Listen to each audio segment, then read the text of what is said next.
Think for a moment. Why is it that the sharper your mind, the less crowded your life feels? You're not broken. You're not cold. You just see the world differently. Most people treat social life like it's entertainment, like validation on demand. But for someone who thinks deeply, that constant noise, it's exhausting. Every conversation feels half empty. Every gathering is a performance. You're nodding, smiling, participating, and inside, your mind is screaming for quiet. And so, the smartest among us start to step back. Not because they hate people, but because they need space to think, to feel, to exist without dilution. Solitude isn't loneliness, it's the sanctuary of the mind, the place where clarity grows, where ideas breathe, where your soul finally stops performing. Ever feel like everyone around you is performing, and you're the only one who sees it? Social life isn't meaningless, but for someone who sees deeper layers, it can feel very shallow. Hell, even toxic. Every micro adjustment you make, smiling when you don't want to, agreeing to things that, quite frankly, bore you, matching every energy you don't feel, fragments a piece of yourself. Solitude, then, isn't avoidance. It's protection. It's armor for your inner world. Look at history. Thinkers and creators throughout time discovered the same thing. Newton spent years alone, wrestling with ideas no one could grasp. Emily Dickinson wrote nearly her entire life in solitude, not out of fear or bitterness, but to create a sanctuary for her mind. Kafka and so many other great minds withdrew because the world's noise stole clarity.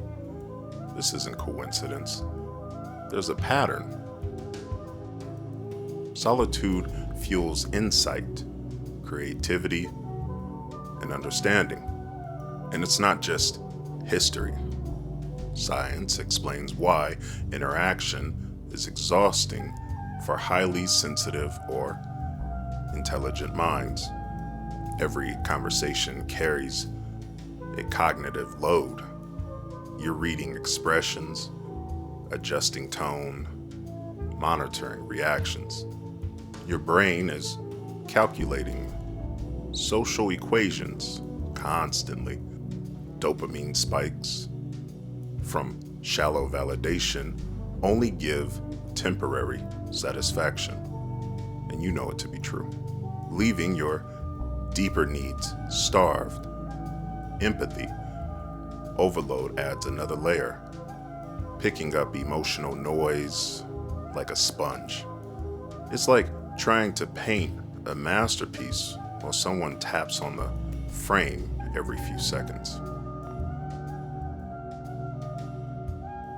Every time you socialize, you wear a tiny mask. Tone, posture, humor, opinions, they all shift, often without conscious thought. In quiet, you drop the mask. You're just you. No fragments, no performance, no obligation. Start noticing it. The different versions of yourself that appear in different situations. That awareness alone begins to free you. Yes, Social connection is essential, but only when it's meaningful. Most people aren't seeking truth, they're seeking approval. They want distraction, entertainment, validation. Deep thinkers crave authenticity, growth, and insight. The paradox is that less social contact often leads to more clarity and alignment.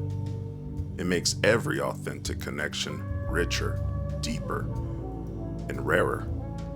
And yes, the feelings of guilt for needing solitude are real. Skipping a party, ignoring a group chat, scrolling less, none of it makes you broken. The emotional payoff is profound. Self-awareness increases. Creative energy surges. Social stress diminishes. Imagine walking alone at dusk. The city quiet, the world slowed down, and you can feel your own mind breathing. And if you've experienced this, you know this is a beautiful feeling. How do you use solitude without isolating yourself? It's probably the biggest question. So start small.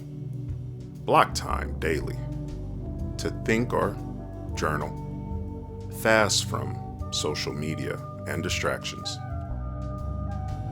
Focus on creation before consumption. Identify one friend who truly understands depth, quality over quantity. And remember, solitude is a mindset, not a punishment. It's a tool to sharpen the mind, not a retreat from life.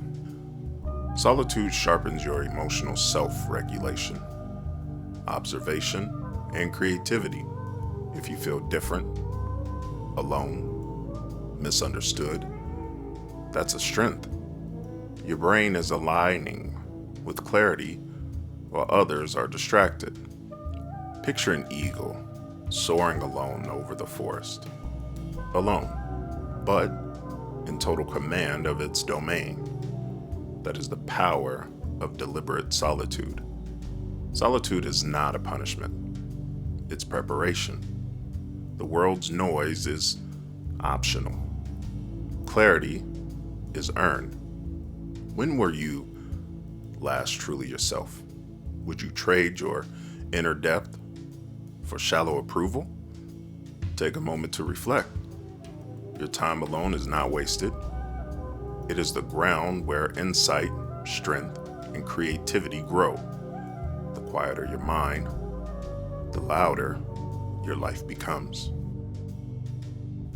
And if this resonates with you, imagine a part 2 where we explore how to build relationships that don't drain your mind, connections that feed your depth instead of stealing it. But for now, walk with your solitude, protect it, honor it, and let it teach you what social life often cannot.